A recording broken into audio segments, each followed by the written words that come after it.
Hey everybody, Antony here, back with another opera review, and this time I'll be reviewing Hector Berlioz' La Damnation de Faust, which I caught at the Deutsche Oper Berlin. And to add to that, this was also the premiere of this opera.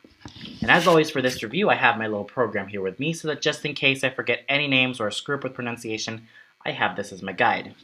On the podium was the great Donald Runnicles. The production was by Christian Spuck, who was also in charge of the choreography. The set design and costumes were by Emma Riot. The lights were handled by Reinhard Traub and Ulrich Niepel. The videography was by Jan Just Verhoef. The chorus master was William Spalding. And the dramaturgy was by Dorothea Hartmann. Now, there are three things that come into my mind whenever I think of this opera. The first thing being the famous aria D'amour la dente flamme, which is sung by a lot of great sopranos and mezzo-sopranos as well. My first experience with this aria was when I was 10 years old, as I bought myself a Kiri Te Kanawa CD. Well, I was with my father that time. And I listened to this aria, and I thought it was really beautiful. And I've also heard a lot of other great singers sing this aria as well, like Olga Borodina, Janet Baker, and Magdalena Kozhena. And it really is such a great showpiece for any lyric soprano, spinto soprano, dramatic soprano, and even lyric mezzo or even a dramatic mezzo. Plus, the role of Marguerite itself from this particular opera is sung by a falcon soprano. What's a falcon soprano, you ask? Any singer that usually specializes in both the dramatic soprano repertoire and that of the dramatic mezzo repertoire.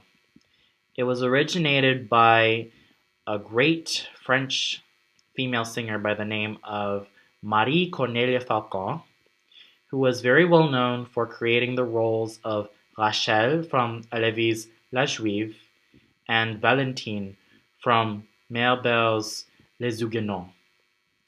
Basically, that's where the term came from. And from then on, we had a lot of great singers who specialized in a lot of the Falcon roles. For example, Giulietta Simeonato, Shirley Verrett, Grace Bumbry, Rita Gore, Christa Ludwig, Waltraud Meyer, Hedwig Fassbender, and those are pretty much the singers I can come up with. And most recently, we have Michel de Jong and Michaela Schuster. Those are the singers that I usually associate with whenever I think of Falcon roles.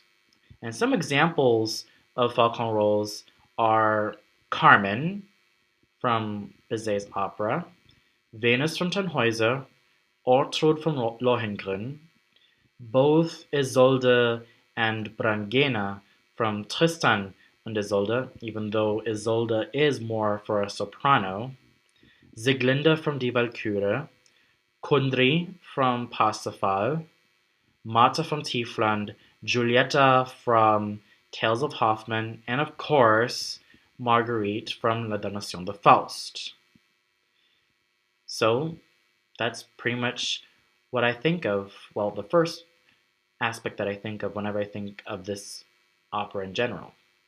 Secondly, is the role of Mephistopheles, which has attracted a lot of bassos and bass baritones, most notably Samuel Youn, who has performed all three incarnations of the devil from Gounod's Faust to this particular opera, and to Boito's Mephistopheles.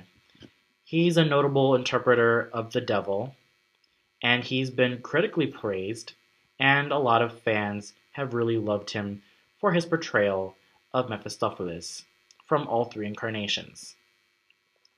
And I think José Van Damme also sang all three incarnations, but I think Samuel Youn is the most notable interpreter of all three incarnations of the devil. And it's not just in terms of voice that makes the role of Mephistopheles believable. Not only does the singer have to have a rich, round, powerful basso voice, but he also has to have an arresting stage presence, as in a very commanding stage presence, because, well, he's the devil. He's supposed to be scary. He's supposed to intimidate you. He's supposed to make you feel kind of bad about yourself.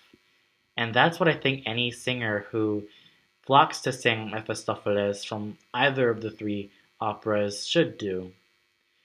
Not just be convincing extremely in terms of vocal power and hitting all the right notes, but also having a very commanding stage presence, which is a must.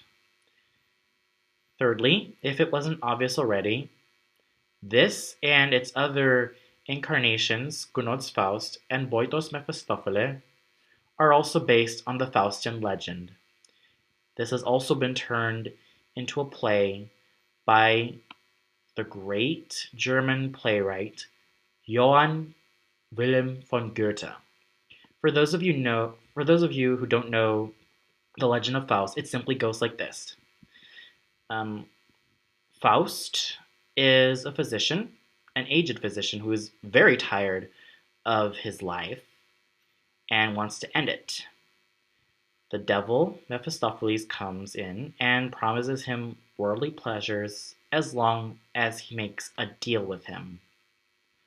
Faust makes a deal after he sees a young girl by the name of Marguerite, named Gretchen in the original German version, and, well, he sets off to do a lot of deeds of debauchery and a lot of other things that you pray to God wouldn't want to do in the near future.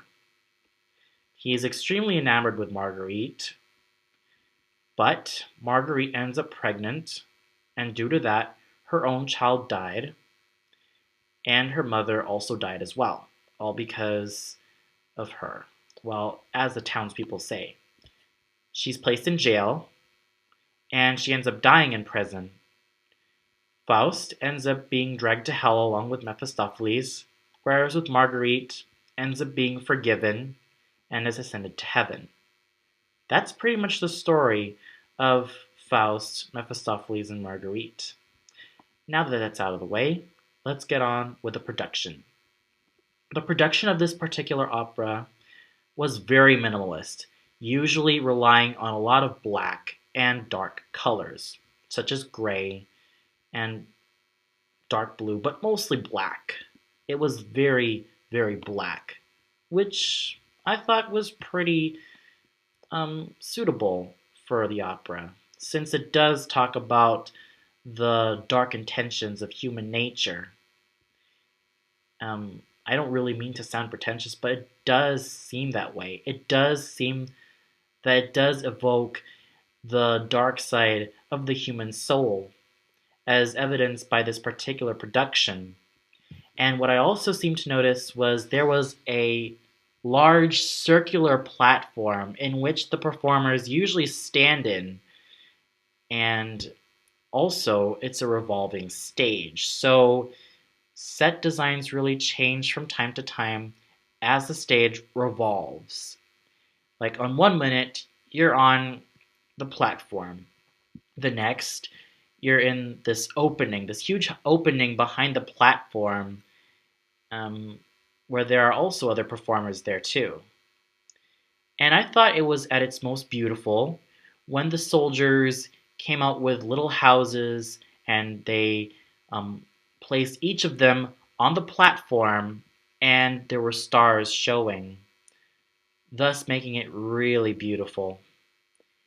And the costumes I thought were really good, except for the yellowish green wigs worn by the women. I didn't really care for them.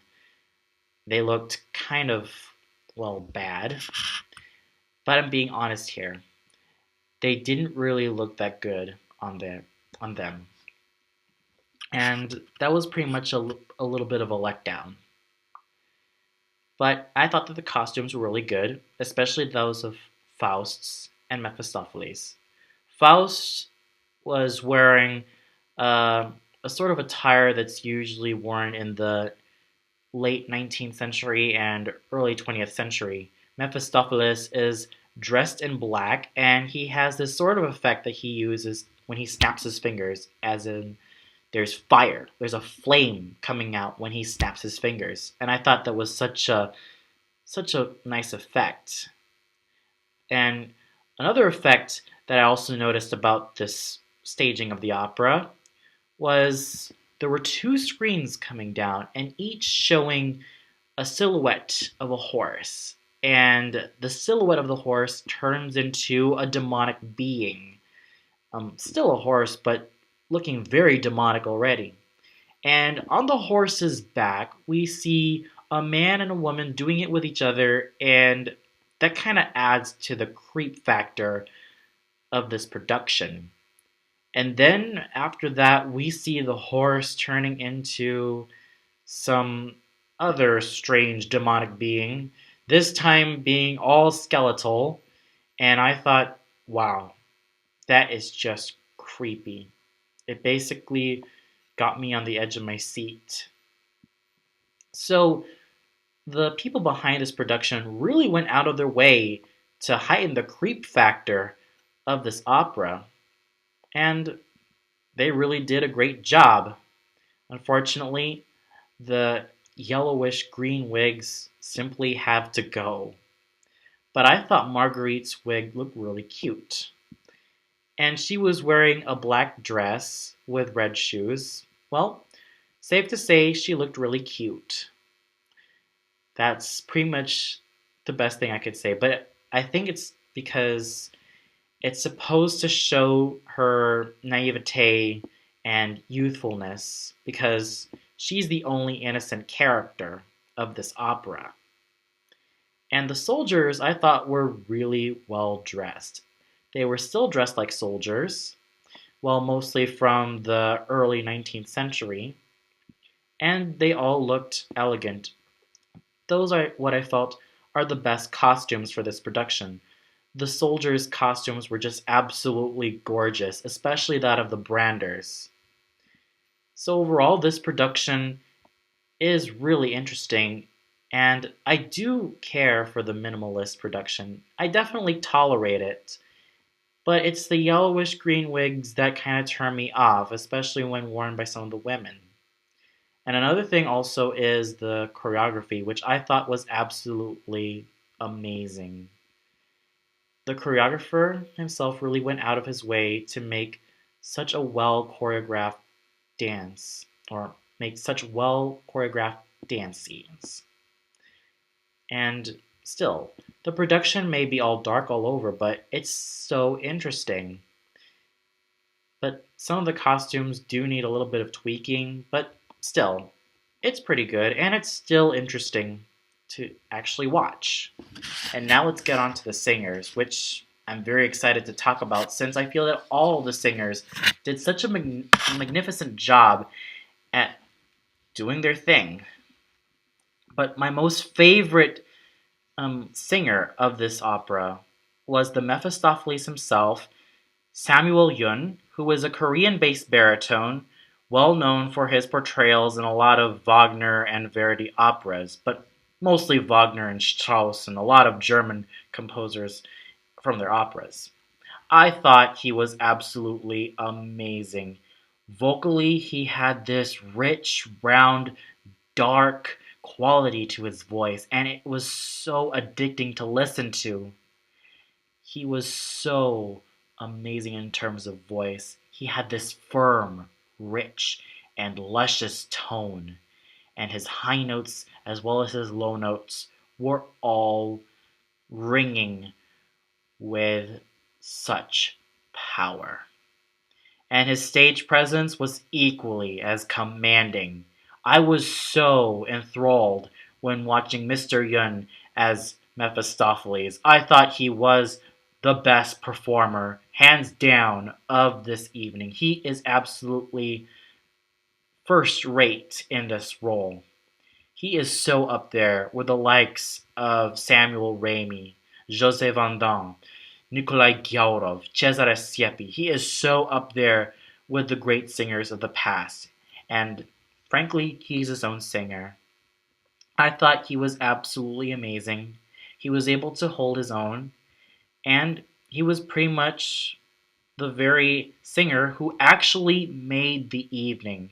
I thought he did such an outstanding job in painting such a dark, dignified, yet very addicting portrayal of Mephistopheles. Sure, we're supposed to hate Mephistopheles, but as the audience, we feel so enamored by his charms and just by his voice when given to the right singer. And definitely, Samuel Youn was the best singer that I can ever think of this role. So a great kudos to him. And what my friend Andrew said about, well, playing the devil is that, you know, playing the devil is pretty much great when you think about it. And plus, he was also doing a lot of acting. So it's a very commanding and challenging role to do. And I thought he pulled it off magnificently. He pulled out all the stops, and he definitely made such a memorable performance that left me on the edge of my seat until the end of the opera, in which he was sitting on Faust's old chair and he was laughing his ass off and snapping his fingers. And I thought that was a great theatrical effect. It just literally made my hair stand on end. It made my hair stand on end. It made my heart stop. It just shows you how magnificent he is, not just as a singer, but also as an actor. So a great kudos to Mr. Samuel Youn for bringing out all the best qualities of Mephistopheles, which frankly almost every Basso should do. I thought he was magnificent, and I really hope to hear him in a lot more roles in the near future. And then in the role of Faust, we have another great singer, Klaus Florian Vogt, who is extremely well known for his portrayals in a lot of Wagner, Strauss, and some Russian operas, but also in some German operettas in general. I thought he was absolutely amazing. Vocally, he has this lyrical quality to his voice that does have some moments of spinto. And I thought it's a beautiful instrument. It is such a luscious instrument. Heck, I've even heard his Lohengrin on YouTube, and I also have the DVD of Wagner's Master Singers of Nuremberg, which unfortunately is back in Cebu, like all my other DVDs are. Frankly, hearing him in the role of Faust was absolutely amazing. It was just beautiful. He was able to use his lyrical spinto voice in such a dignified and stylistic manner that it just made my breath stop. And where can you go wrong with such a voice that is wonderful, well focused, and well trained like Mr. Volt's? Absolutely none. You can never go wrong. And his acting was also pretty good. He was able to invoke all of that youthfulness that Faust has, and also that of his insecure nature, all of his insecurities, and his love for Marguerite. And vocally, his pianissimos were well sung. They were all heavenly, and his high notes were extremely great as well. And personally, I really hope that I can hear him in a lot more French and Italian roles. I mean, who knows? In a few years' time, he'll be singing roles like Eleazar from Halévy's La Juive, Aîné from Berlioz Le Troyen, Raoul from Meyerbeer's Les Huguenots, Jean de Ledin from Meyerbeer's Le Prophète, Vasco da Gama from Meyerbeer's L'Africaine, um, Don Alvaro from La Forza del Destino from Verdi. Heck, he might even make a great Radames from Aida, or maybe even the Duke from Rigoletto. But only time can tell. And I'm sure that he's simply preserving his voice so that maybe later in his career, when he's actually ready to sing all the heavier roles, he will definitely have a go. Because I know that if he ends up starting too soon, he'll end up damaging his voice easily. And frankly, I think it might take time for him, but still, it was such a pleasure hearing him as Faust, and I really hope to hear him in a lot more French and Italian roles, not just those of Wagner and Strauss, but mostly I really hope to hear him in a lot more French and Italian roles, and also that of Russian roles, because I feel that he really has the voice to do all of these possibilities and really conquer them. And he's still really youthful. And who knows, maybe those days will come. But until then, he was able to give such a magnificent portrayal of Faust, and vocally, he was in shape along with his stage presence. He was basically in shape all throughout. And his scream at the end, or at the final scene of the aria, or the opera, was quite bone chilling as well. And then in the role of Marguerite, we have French mezzo-soprano Clementine McGann. I basically heard her in a lot of lyric mezzo roles and some dramatic mezzo roles, but here I thought she was absolutely gorgeous. Her tone was well focused. She has this round, rich, dramatic mezzo voice that I'm sure can be put to great use in other operas, whether they be Wagner or Strauss, or even Verdi. The possibilities are totally endless for Miss Marguen, and I thought hearing and seeing her as Marguerite was absolutely gorgeous. Her tone was extremely well focused, and it definitely had such a rich quality to it that will be very useful for other dramatic mezzo roles. I've heard a lot of great things about her Carmen and many other roles, but personally, her as Marguerite was absolute heaven. She was able to portray Marguerite's innocence and naivete and youthfulness. And she looked really pretty with that wig. But it's her voice that really sold it for me, especially with her aria, D'amour le dent de flamme, and of course, the other aria when she sings about the King of Tulle.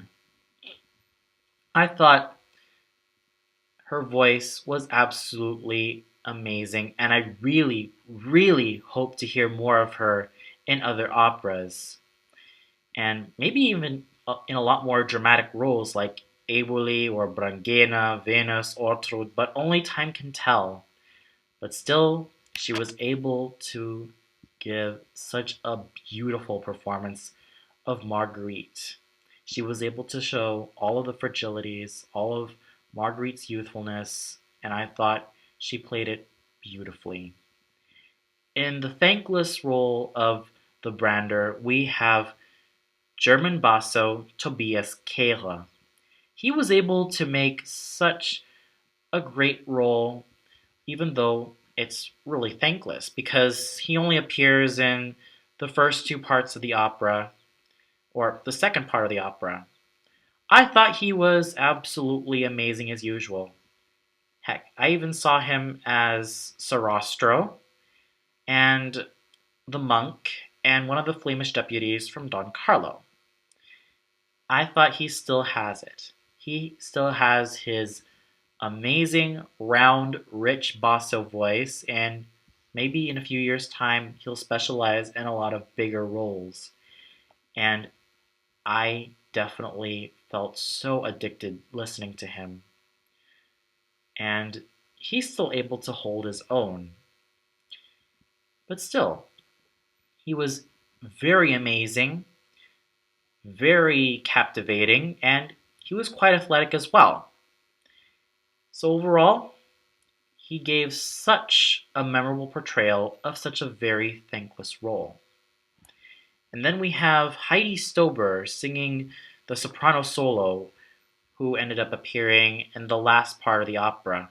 Even though her lines were very small, I thought her voice was absolutely gorgeous. It was a well-focused, light lyric, silvery soprano voice that, frankly, I really love. The dancers were also really fantastic, namely Corey Scott, Johann Silverhult, Eldon Pulak, Mikhail Inov, Andrew Pan, Oren Latsowski, Yayana Serikbayeva, Katerine Jadouin, Sarah Greta, and Claudia Foyt. I thought every one of them were magnificent dancers.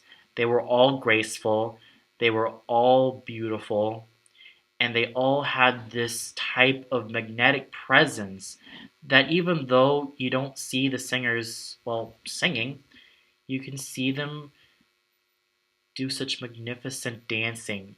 And it's all thanks to the choreography by Christian Spuck.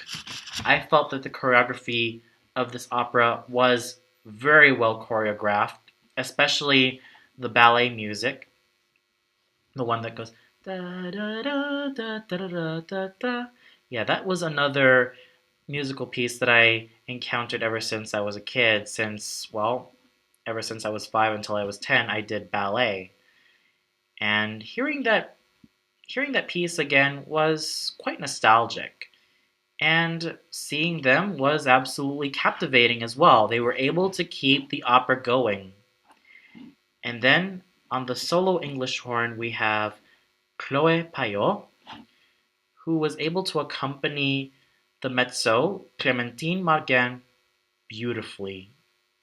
She was another person who also made this aria work extremely well, and she did a magnificent job helping Clementine McGann with this aria. So a great kudos to all of the performers, all of the dancers, and of course, Miss Payot on the English horn.